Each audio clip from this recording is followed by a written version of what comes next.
오늘 말씀은 마태복음 24장 31절로 35절까지입니다. 무화과 나무의 비유를 배우라.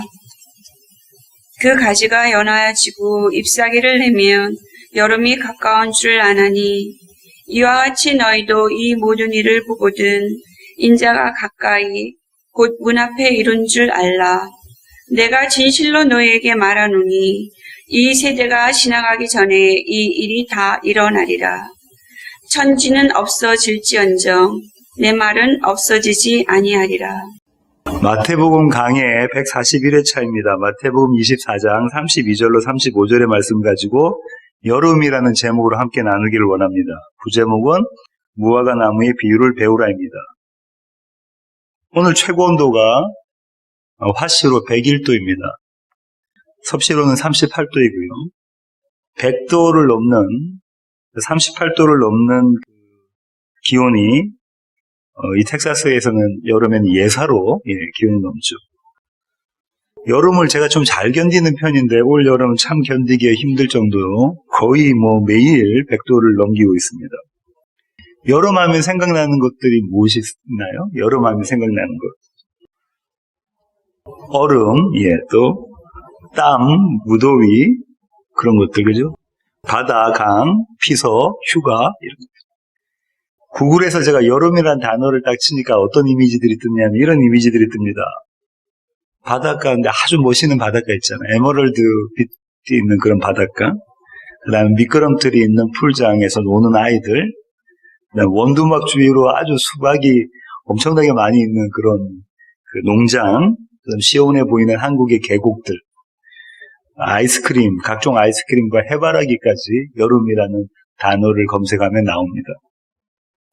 이런 여름을 누가 기다릴까요?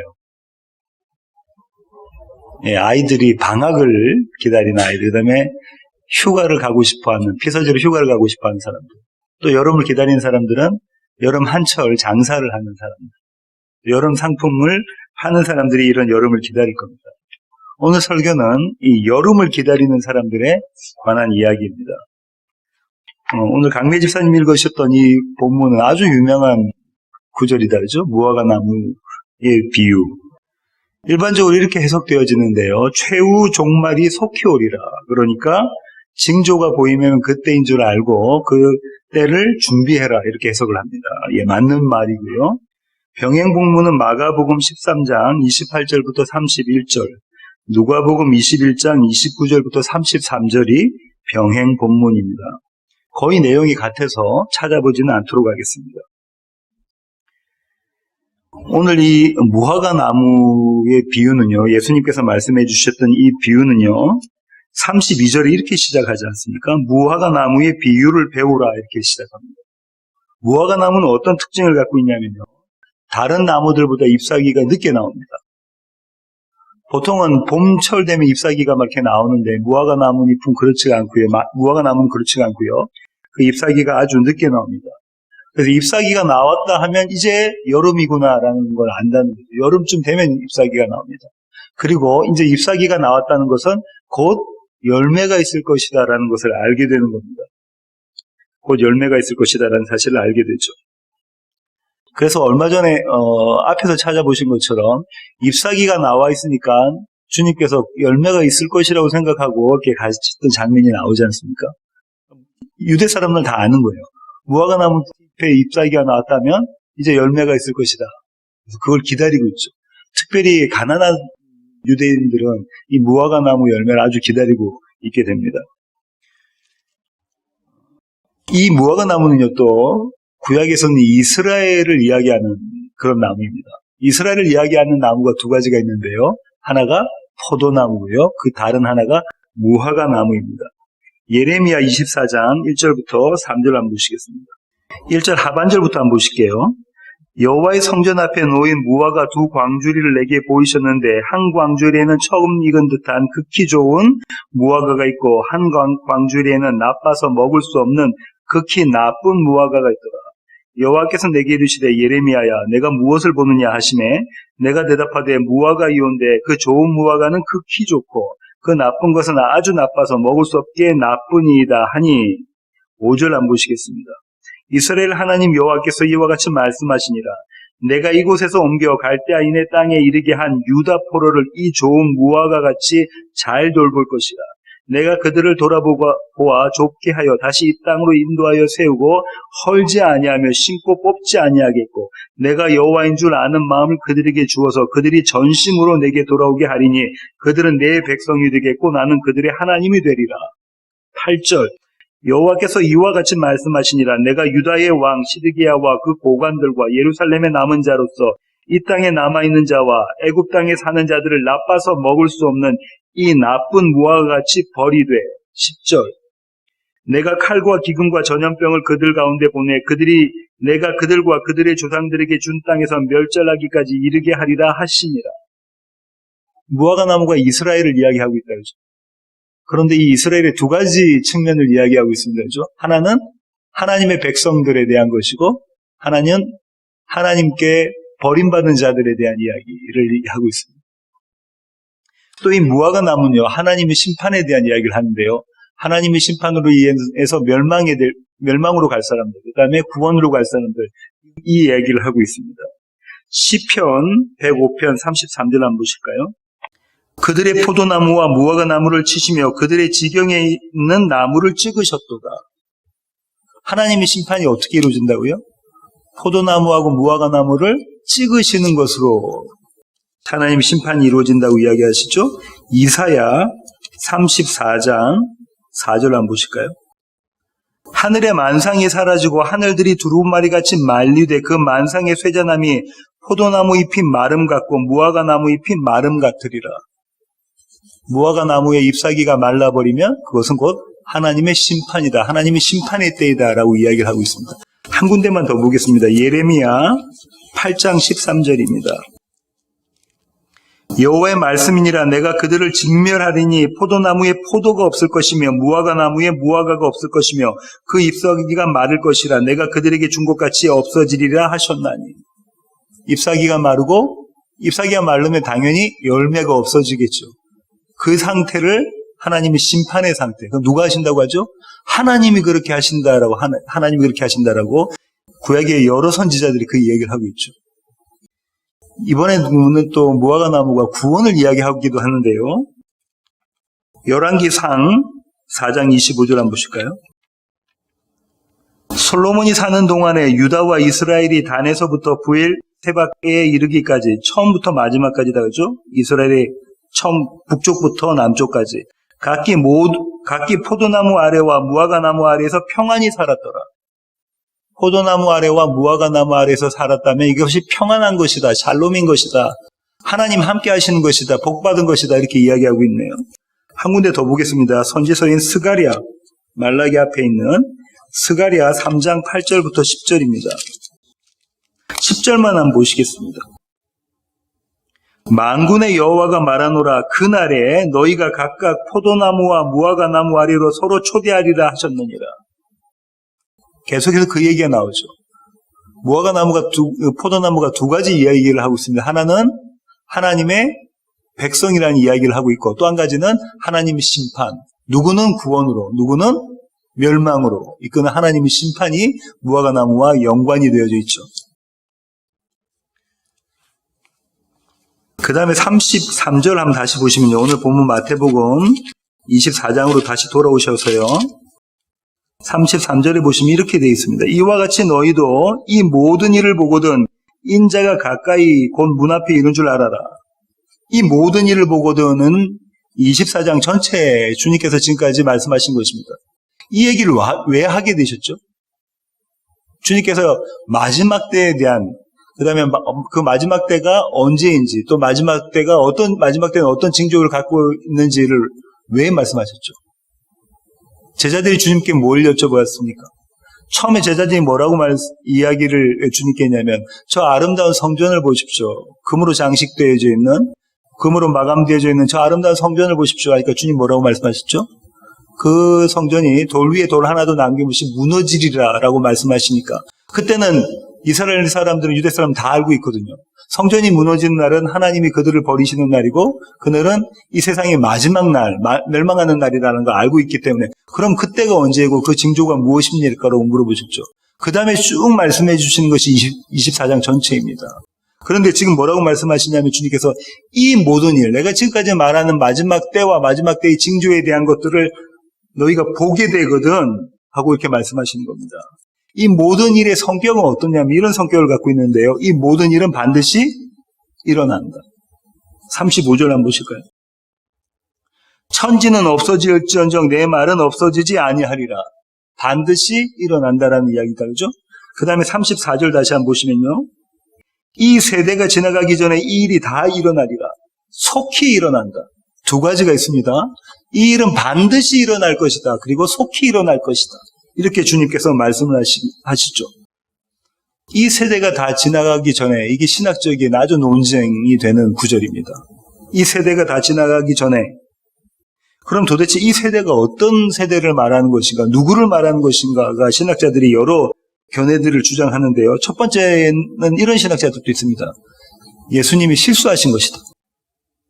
예수님이 실수하신 것이다. 그러니까 오류다 이렇게 이야기를 하고 있습니다. 왜냐하면 예수님 당시의 세대들을 지금 말씀하시는 거예요. 그 다음에 예수님 당시의 세대들이 죽고 난 다음에 예수님 오시지 않으셨잖아요. 재림하시지 않으셨잖아요. 그러니까 이건 예수님이 잘못 말씀하신 것이다. 잘못 판단하신 것이다. 이렇게 말하는 자유주의 신학자들도 있습니다. 그런데 그렇지 않습니다. 예수님이 이 얘기를 여기서만 아니라 자주 하셨습니다. 마태복음 10장 23절 한번 보시겠습니다. 이 동네에서 너희를 박해하거든 저 동네로 피하라. 내가 진실로 너에게 이르노니 이스라엘의 모든 동네를 다 다니지 못하여서 인자가 오리라. 하나님의 복음을 전하면, 그리스도 예수의 복음을 전하면 모든 세상 사람들이 뭐 한다죠? 핍박할 것이다, 박해를 할 것이다. 그러면 너희가 박해를 받으면 이 동네에 있다가 저 동네로 가고 저 동네에 있다가 다시 다른 동네로 가라. 하지만 이스라엘에 있는 모든 동네를 다 너희가 돌아다니기 전에 내가 다시 돌아오리라. 이렇게 말씀하셨단 말이죠. 또 어디를 보시냐면요. 16장, 마태복음 16장 28절. 진실로 너에게 이르노니 여기 서 있는 사람 중에 죽기 전에 인자가 그 왕권을 가지고 오는 것을 볼 자들 또 있느니라. 죽기 전에, 너희가 지금 죽기 전에 왕권을 가지고 내가 다시 오는 것을 너희가 볼 것이다. 이렇게 말씀하셨거든요. 그러니까 이 신학자들이 이야기한 것처럼 한 번이 아니고 여러 군데서 이 얘기가 있다는 건 예수님 실수하신 것은 아니라는 거죠. 무슨 의도를 가지고 이 말씀을 하셨다는 거죠. 두 번째 불의의 신학자들은 이렇게 이야기합니다. 예수님 당시의 사람들이 예루살렘 성전의 그 파괴를 봤었잖아요. AD 70년에. 그 사건을 이야기하는 것이다. 그러니까 이 세대는 예수님과 같은 동시대에 그 예수님의 제자들과 동시대를 살았던 사람들일 것이다. 이렇게 이야기를 합니다. 또 세 번째는요. 아니 그렇지 않고 예수님이 마지막 때에 재림하실 때 그 세대의 사람들이다. 예수님 당시도 아니고 지금도 아니고 예수님이 재림하실 때 그 세대의 사람들이 이 세대다. 이렇게 말씀을 하는 신학자들도 있습니다. 또 어떤 신학자들은요. 초림부터 재림까지의 모든 세대에 있는 사람들이다. 이렇게 이야기하기도 하고 또 어떤 신학자들은 아담과 하와부터 예수님이 재림하셔서 이 세상의 마지막까지 올 때의 모든 세대들, 세상의 모든 세대들, 다시 말하면 악한 세대들이 그들일 것이다라고 이야기를 하기도 합니다. 그들이 그렇게 이야기하는 것은 이 세대라고 예수님이 자꾸 말하실 때마다 악한 세대들에 대해서 예수님을 믿지 않는 세대들에 대해서 말씀하셨기 때문에 그렇다고도 이야기하죠. 한번 찾아보겠습니다. 마태복음 11장 16절입니다. 이 세대를 무엇으로 비유할까? 비유하건대 아이들이 장터에 앉아 제 동물을 불러 하면서 이르되 우리가 너희를 향하여 피리를 부르도 너희가 춤추지 않고 우리가 슬피 울어도 너희가 가슴을 치지 아니함과 같도다. 이 말씀을 저희가 나눴었죠. 이 세대, 이 악한 세대, 유대 사람들, 그 다음에 이 악한 세대에 대한 이야기를 하고 있는 것이다 라고 신학자들은 이야기를 하기도 합니다. 12장, 마태복음 12장 41절부터 42절. 심판 때에 니느웨 사람들이 일어나 이 세대 사람들을 정죄하리니, 이 세대가 나왔네요. 이는 그들이 요나의 전도를 듣고 회개하였음이거니와 요나보다 더 큰 이가 여기 있으며, 회개하지 않는 자들, 주님이 오셨는데, 요나보다 더 큰 주님이 오셨는데, 그리스도가 오셨는데 회개하지 않는 사람들이 이 세대입니다. 그렇죠? 한 절 더 보시겠습니다. 심판 때에 남방 여왕이 일어나 이 세대 사람들을 정죄하리니 이는 그가 솔로몬의 지혜로운 말을 들으려고 땅 끝에서 왔음이거니와 솔로몬보다 더 큰 이가 여기 있느니라. 남방 스바의 여왕이 어떻게 되죠? 솔로몬의 지혜를 보고자, 이 지혜를 듣고자 솔로몬을 찾아왔잖아. 그렇게 지혜를 듣고자 찾아오는 사람들이 있는데 유대 사람들은 참 지혜이신, 지혜의 근본 대신 예수님이 오셨는데도 예수님께 말씀을 들으러 오지 않고 그분을 믿으려 하지 않았다라는 거죠. 이 세대가 이런 세대들입니다. 한 군데 더 보겠습니다. 마태복음 23장, 얼마 전에 찾아봤던 마태복음 23장 35절부터 36절입니다. 그러므로 의인 아벨의 피로부터 성전과 제단 사이에서 너희가 죽인 바가랴의 아들 사가랴의 피까지 땅 위에서 흘린 의로운 피가 다 너희에게로 돌아가리라. 내가 진실로 너희에게 이르노니 이것이 다 이 세대에 돌아가리라. 여기서 이 세대는 어떤 세대죠? 누구를 죽인 세대입니까? 의인 아벨도 죽인 세대, 가인부터 시작해서 모든 선지자들 다 죽인 세대. 다시 말하면 이스라엘 전체 다, 이 세상 전부 다 이 세대라는 거죠. 주님 말씀하신 세대는 이 세대입니다. 그럼 이 세대가 누굴까요? 저와 여러분이 이 세대입니다. 저와 여러분이 이 세대입니다. 이 세대가 다 가기 전에 내가 다시 돌아오리라. 주님께서 그렇게 말씀해 주고 계시거든요. 33절 다시 보겠습니다. 마태복음 24장 33절. 이와 같이 너희도 이 모든 일을 보거든 인자가 가까이 곧 문 앞에 이른 줄 알라. 문 앞에 이른 줄 알라. 주님께서 지금 문 앞에 와 계신다고 하셨잖아요. 주님께서 문 앞에 와 계시는데 이 문 앞을 마지막 때의 종말의 문 앞입니다죠.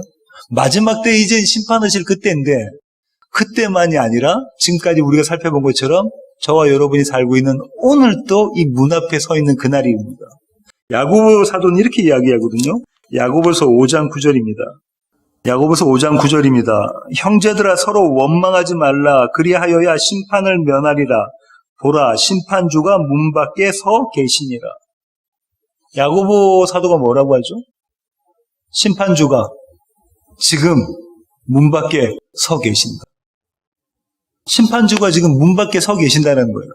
마지막 날이 오늘이라고 지금 야고보는 이 마지막 날과 오늘을 지금 마지막 날의 심판과 오늘의 심판을 묶어서 이야기를 하고 있습니다. 35절 다시 마태복음 24장으로 오셔서요. 35절 보실까요? 천지는 없어질지언정 내 말은 없어지지 아니하리라. 언약을 보증해 주신다 그죠? 천지는 이 세상은 없어지겠지만 하나님의 말씀, 하나님의 약속은 없어지지 않는다라고 말씀하고 계시죠. 이사야 40장 8절 보시겠습니다. 풀은 마르고 꽃은 시드나 우리 하나님의 말씀은 영원히 서리라 하라. 이 세상은 다 말라서 시들어서 없어질지라도 하나님의 말씀, 하나님의 약속은 시들지 않고 영원하리라. 이사야 선지자가 그렇게 이야기하고 계시잖아요. 같은 이사야 51장 6절부터 8절. 너희는 하늘로 눈을 들며 그 아래의 땅을 살피라. 하늘의 연기같이 사라지고 땅이 옥같이 헤어지며 거기에 사는 자들이 하루살이같이 죽으려니와. 이 세상 만물이 다 없어질지라도 나의 구원은 영원히 있고 나의 공의는 폐하여지지 아니하리라. 의를 아는 자들아 마음에 내 율법이 있는 백성들아 너희는 내게 듣고 그들의 비방을 두려워하지 말라. 그들의 비방에 놀라지 말라. 옥같이 좀이 그들을 먹을 것이며 양털같이 좀벌레가 그들을 먹을 것이나 나의 공의는 영원히 있겠고 나의 구원은 세세에 미치리라. 여기서 이사야는 뭐라고 이야기하고 있냐면 하나님의 말씀은 곧 하나님의 약속, 하나님의 약속은 곧 하나님의 공의고 하나님의 구원이다 이렇게 말씀하고 계시죠. 그러니까 성도들아 이스라엘아 하나님의 말씀, 하나님의 약속을 그분의 구원을 꼭 믿고 끝까지 견뎌라 이렇게 이야기하고 계십니다. 약속은 반드시 성취되고요. 그 약속은 속히 이루어진다라고도 이야기를 하죠. 약속은 반드시 성취되어지고 그 약속은 속히 이루어진다. 베드로 사도가 이렇게 이야기합니다. 베드로 후서 3장 8절부터 10절입니다. 사랑하는 자들아 죽게는 하루가 천년 같고 천년이 하루 같다는 이 한 가지를 잊지 말라. 이 베드로 사도의 이 구절 한 구절로 아까 신학자들의 모든 그 대답들, 견해들에 대한 답이 나와버린 거예요. 그죠? 하나님께는 어떻다고요? 하루가 천년 같고 천년이 하루 같다. 주의 약속은 어떤 이들이 더디다고 생각하는 것 같이 더딘 것이 아니라 오직 주께서는 너희를 대하여 오래 참으사 아무도 멸망하지 아니하고 다 회개하게 이르기를 원하시느니라. 그러나 주의 날이 도둑같이 오리니. 지금 이 얘기를 하고 있습니다. 베드로 사도가. 그날이 도둑같이 속히 오리라. 너희가 안 온다 하는 그날에 주님 반드시 오시리라. 이렇게 베드로 사도가 이야기하고 있습니다. 주님은 지금 그 말씀하고 계시는 거예요. 이 세상 모든 만물이 다 사라질지라도 내가 이야기한 나의 약속, 나의 말씀은, 나의 말은 사라지지 않는다. 너희가 그 말씀 안에 굳게 서 있어라. 왜 주님께서 이런 말씀을 하실 수 있냐면요. 그분이 약속의 주인공 되시고요. 그분이 말씀의 해석자 되시기 때문에 그렇습니다. 마태복음 5장 17절로 18절입니다. 내가 율법이나 선지자를 폐하러 온 줄 생각하지 마라. 폐하러 온 것이 아니오 완전하게 하려 하라. 진실로 너에게 이르노니 천지가 없어지기 전에는 율법의 1.1획도 결코 없어지지 아니하고 다 이루리라. 중요한 단어들이 나왔는데요. 율법이라는 하나님의 말씀이 나왔고요. 내가 이거 폐하러 온 것이 아니고 이걸 뭐하러 오셨다고요? 완성하러, 성취하러 오셨다라고 주님께서 말씀하시잖아요. 그러면서 주님께서 뭐라고 말씀하시면 내가 이걸 다 이룰 것이다. 그러고 난 다음에 산상수훈에서 뭐라고 말씀하시죠? 해석해 주시죠. 율법을 만드신 이가, 하나님의 말씀을 선포하신 그 이가, 약속하신 그 이가 스스로 뭐라고 하시죠? 하나님의 말씀은 이것이다라고 해석해 주시죠. 그러고 난 다음에 이 말씀을 이루십니다. 어디서요? 십자가에서 하면서. 요한복음 19장 30절에 뭐라고 되어 있죠? 다 이루었다. 테텔레스 타이. 내가 다 이루었다. 내가 너에게 약속했건 내가 내 입으로 선포했던 그 말씀들, 그 약속들을 내가 다 이루었다. 이렇게 말씀해 주시고 계신데요. 그 다 이루신 분의 보증입니다. 그 말씀의 주인공 되시고 그 말씀의 실행자 되신 그분이 다 이루신다고 하셨던 그분이 보증되어 주신 거예요. 네가 이 말씀 가운데 있으면 내가 그 약속을 너희 가운데서 이루었다. 이렇게 오늘 본문을 쭉 이렇게 주의해 본 것이고요. 오늘 본문에서 예수님께서 말씀하시는 것의 핵심 포인트는 가르치심인데요. 그 가르치심이 뭐냐면 너희가 알아라. 너희가 깨달아 알아라. 뭘 깨달아 알아라고 하시죠? 주님께서 뭘 알으라고 하십니까? 뭘 알으라고? 여름이 가까이 온 줄을 알아라. 어떻게 되면요? 언제예요? 어떻게 여름이 가까이 온 줄 알죠? 무화과가 나무가 잎사귀를 내면 그때가 여름이 가까운 줄 알아라. 이렇게 주님께서 말씀하고 계십니다. 무화과 나무가 잎사귀를 낸다는 것은 거짓 선지자들이 득실득실 거린다는 거고요. 그 거짓 선지자들이 선언하는 것이 뭡니까? 우리에게는 무엇이 있다? 황금빛이 나는 아름다운 성전이 있다. 하나님이 우리를 버리지 않으실 것이다. 그들이 믿고 의지하는 건 뭡니까? 여호와 하나님이 아니라 그들이 믿고 의지하는 것은 성전이었죠. 황금빛 성전입니다. 하나님께서는 우리가 할례받은 우리를 반드시 지켜주실 것이다. 이런 거짓 선지자들의 선언, 선포가 득실득실되면, 넘쳐나면 그러면 그때가 무화과 나무에 잎사귀가 나오는 때니까 이때가 여름이구나라는 걸 너희가 알아라고 말씀하시는 겁니다. 화려한 성전이 무너져버리면, 돌 위에 돌 하나도 남기지 않고 무너져버리면 그때가 바로 이때다. 여름의 때다. 해와 달과 그리고 별이 그 빛을 잃어버리면 이때가 바로 무화과 나무가 잎사귀를 내는 때, 여름의 때다. 이렇게 말씀하고 계시는 겁니다. 성전이 무너지고 하늘의 별, 하늘의 해, 하늘의 달이 그 빛을 잃어버리면 성전이 어떤 의미라는 거 말씀드렸었고요. 해와 달과 별이 어떤 의미라는 거 말씀드렸죠. 우리가 믿고 의지하고 우리가 하나님으로 삼았던 그것들이 무너지는 그때가, 그렇게 완전히 돌 위에 돌 하나도 남기지 않고 무너질 때가, 모든 빛을 다 잃어버릴 그때가 언제라고요? 무화과 나무가 잎사귀를 낼 때고 그때가 바로 여름이다. 그 여름은 무엇과 연관되어 있습니까? 이때 여름이면 곧 열매 맺는 수확의 계절. 추수할 때가 이제 가까웠다. 네가 이제 열매를 얻을 것이야. 이렇게 주님께서 말씀해주고 계시는 거죠. 바로 그때가 주님의 오심의 때입니다. 마태와 마가는요, 오늘 본문에서 내가 그때 올 것이다라고 주님 말씀하셨거든요. 마태와 마가는 그래서 주님의 오심, 주님의 재림에 대한 이야기로 표현했는데요. 누가는 좀 다르게 이야기했습니다. 누가복음 21장 39절 가보실까요? 39절이 아니라 누가복음 21장 31절이네요. 이와 같이 너희가 이런 일이 일어나는 것을 보거든 하나님의 나라가 가까이 온 줄 알라. 마태는 뭐라고 이야기했냐면요. 제가 한번 읽어볼게요. 이와 같이 너희도 이 모든 일을 보거든 인자가 가까이 곧 문 앞에 이른 줄 알라. 마태와 마가는 이런 일이 일어나거든 인자가 가까이 왔다, 문 앞에 와 있다라고 이야기하고 있고요. 누가는 하나님의 나라가 가까이 왔다라는 건 알고 있어라 이렇게 이야기하고 있습니다. 이 두 가지 같은 얘기일 거 아니에요.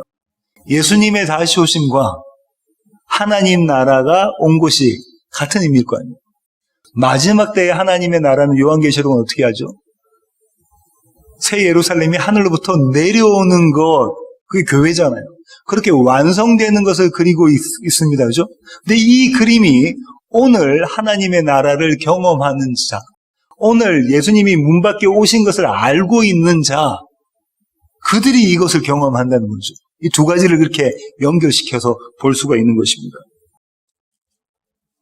분명 역사의 마감, 그러니까 종말은 있습니다.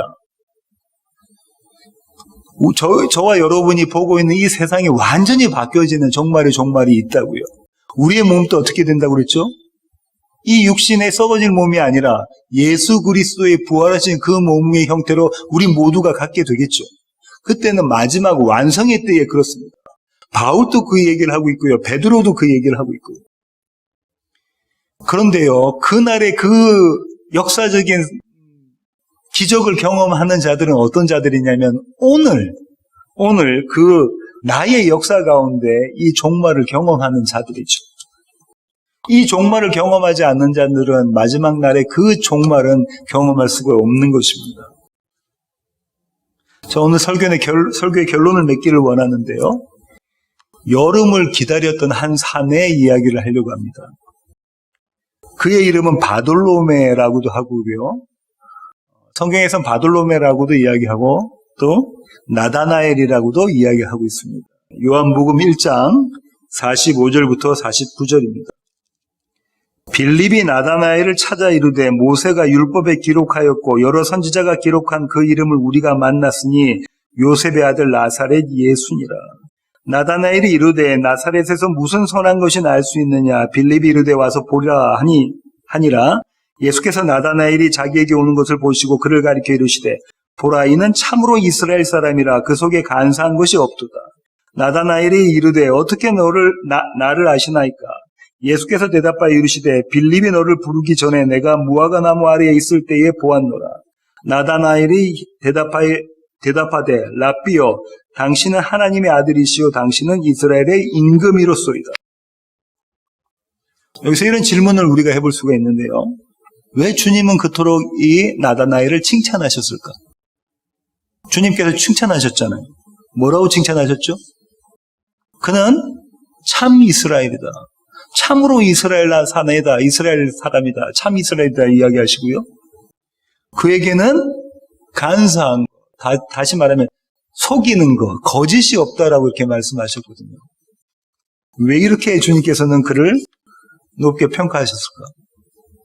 그 이유를 뭐라고 주님 말씀하시냐면요. 그 나다나엘이 이렇게 물어보잖아요. 주님께서 선생님이 저를 아십니까? 우리가 오늘 초면인데요. 처음 보는데 저를 아시고 이렇게 말씀하십니까? 그러니까 주님께서 이 말씀을 던지시죠. 내가 빌립이 너를 이렇게 데려오기 전에 네가 무화과 나무 아래에 있을 때 내가 봤다. 이렇게 말씀하십니다. 그 무화과 나무 아래에 있을 때가 중요한 때이다. 그죠? 당시 유대 사람들 중에 아주 경건한 사람은요. 무화과 나무 아래에서 성경을 읽고 메시아를 기다렸다고 해요. 성경을 읽고 메시아를 기다렸습니다.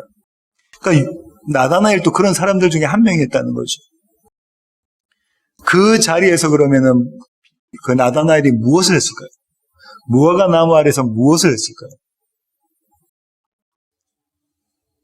그 자리에서 나다나엘은 회개를 했습니다. 회개를 했습니다.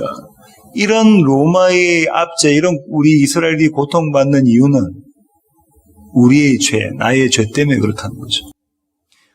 다시 말하면 하나님의 말씀을 듣지 않고 하나님을 믿지 않고 우상을 섬겼기 때문이라는 거예요. 여호와 하나님 대신에 다른 신을 섬겼기 때문에 그렇다라고 믿던 겁니다. 나의 죄인됨을 회개하고 메시아를 갈망했던 사람이 이 나다나엘입니다. 미가가 이런 얘기를 하는데요. 미가서 가볼까요? 미가 선지자의 말을 보겠습니다. 미가서 4장 1절로 2절입니다. 미가서 4장 1절로 2절. 끝날에 이르러는 여호와의 전의 산이 산들의 꼭대기에 굳게 서며 작은 산들 위에 뛰어나고 민족들이 그리로 몰려갈 것이라. 곧 많은 이방 사람들이 가며 이르기를 오라 우리가 여호와의 산에 올라가서 야곱의 하나님의 전에 이르자. 그가 그의 도를 가지고 우리에게 가르치실 것이니라. 우리가 그의 길로 행하리라 하리니 이는 율법이 시온에서부터 나올 것이며 여호와의 말씀이 예루살렘에서부터 나올 것입니다. 너무나 잘 아는 구절인데요. 시작을 어떻게 하냐면요. 끝날에 이르러 종말의 때에 이 종말의 때에 여호와의 전이 하나님의 집 성전이 시온산에 산들마다 가장 높은 꼭대기에 그 여호와의 전이 있다고 이야기하죠. 여호와의 산에 우리가 올라가자. 우리가 다 같이 여호와의 산에 올라가자. 그분이 말씀하실 것이다. 우리가 그 말씀을 들을 것이고 우리가 그 말씀을 지킬 것이다. 이렇게 이야기를 하고 있습니다. 4절과 5절 보실까요? 미가서 4장 4절과 5절. 각 사람이 자기 포도나무 아래와 자기 무화과 나무 아래에 앉을 것이라. 그들을 두렵게 할 자가 없으리니 이는 만군의 여호와의 입이 이같이 말씀하셨습니다. 만민이 각각 자기의 신의 이름을 의지하여 행하되 오직 우리는 우리 하나님 여호와의 이름을 의지하여 영원히 행하리로다. 각 사람이 어떻게 한다고요? 여호와의 전에 올라간 사람들이, 여호와의 말씀을 받은 자들이, 여호와의 말씀과 함께 있는 그 자들이 어떻게 한다고요? 각각 자기 포도나무 아래와 무화과 나무 아래에 있을 것이다. 그래서 그들을 두렵게 할 자가 이 세상에 아무도 없을 것이다. 모든 사람들은 각각의 자기의 신을 섬길 텐데 그러나 우리는 그렇지 않다. 우리는 오직 여호와 하나님만 섬길 것이다. 나다나엘이 지금 뭐 했습니까? 무화과 나무 아래서. 미가 선지자가 지금 나다나엘이 뭐 했다고 그러죠? 우리가 여호와의 산에 올라가자. 여호와의 전에 올라가자. 우리가 여호와 하나님만 섬기자. 모든 세상 사람들이 이방신을 섬길지라도 우리는 여호와 하나님을 섬기자. 나의 거짓됨, 나의 죄인됨, 나의 능력 없음, 나의 nothing, 나의 아무것도 아님을 고백하는 자들이 메시아를 이렇게 갈망하게 되는 거죠. 그리스도를 이렇게 갈망하게 됩니다. 내가 너의 그 모습을 봤다. 무화과 나무 아래에 있는 내가 너의 그 모습을 봤어, 나다나엘아. 그러니까 나다나엘이 뭐라고 하죠? 나다나엘이 뭐라고 이야기합니까? 다시 가실까요? 요한복음 1장으로 한번 다시 가실까요? 그러니 나다나엘이 이렇게 이야기를 하는데요. 랍비여, 당신은 하나님의 아들이시오, 당신은 이스라엘의 임금이로소이다. 하나님의 아들이시고 이스라엘의 왕입니다. 누굽니까? 메시아입니다. 누구죠? 그리스도입니다. 제가 무화과 나무 아래에서 그렇게 갈망하고 소원했던 그분이 바로 당신이십니다. 이 고백을 하네.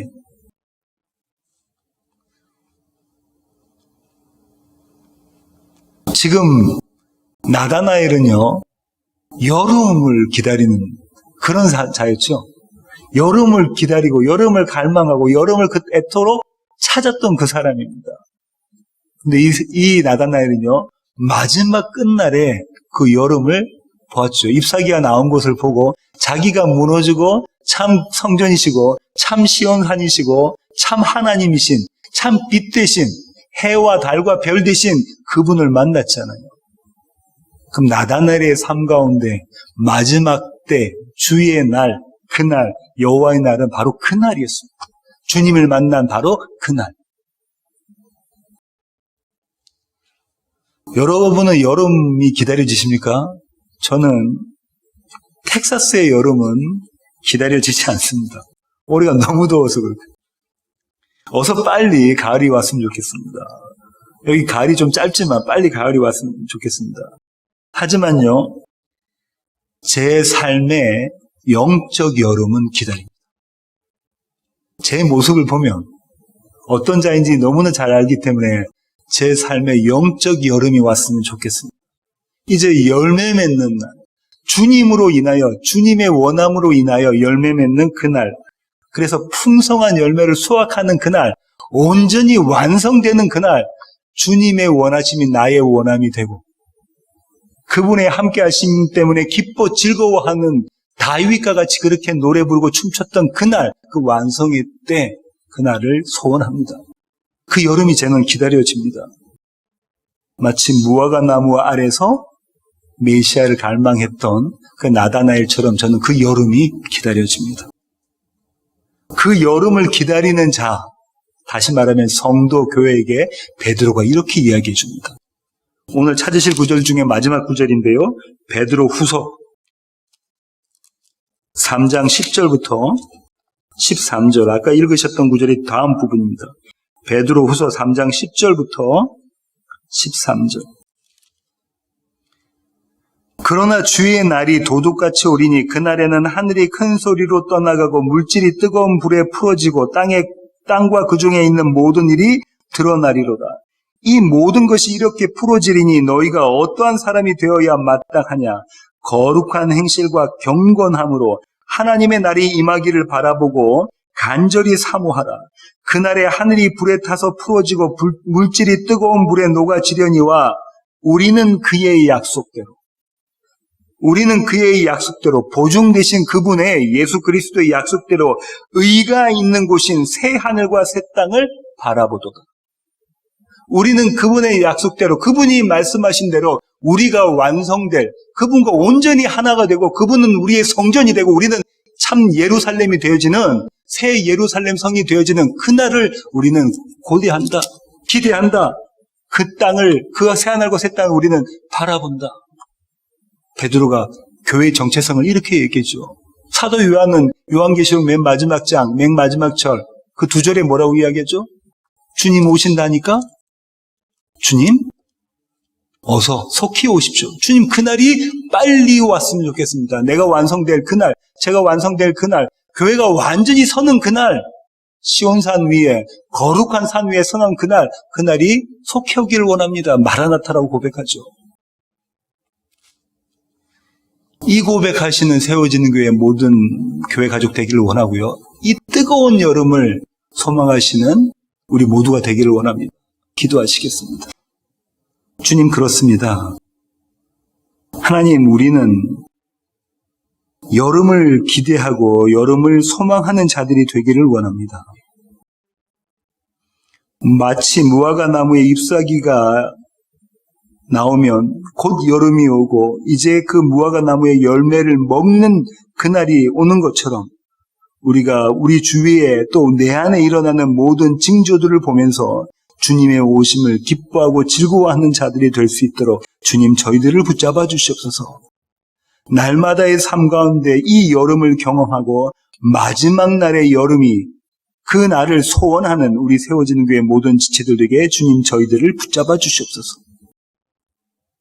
이제는 우리 주 예수 그리스도의 놀라우신 구원의 은혜와 하늘 아버지의 크고 극진하신 사랑과 우리 안에 내주하셔서 날마다 우리로 하여금 무화과 나무 아래에 앉아서 참 여름을 소망하는 그런 나다나엘과 같은 교회로 세워져 가도록 만들어주시는 성령님의 충만하심이 이제 주님 앞에 머리 숙인 세워진 교회의 모든 지체들 머리 위에 이제로부터 영원토록 함께 하시기를 예수 그리스도의 귀하신 이름으로 간절히 축원하옵나이다.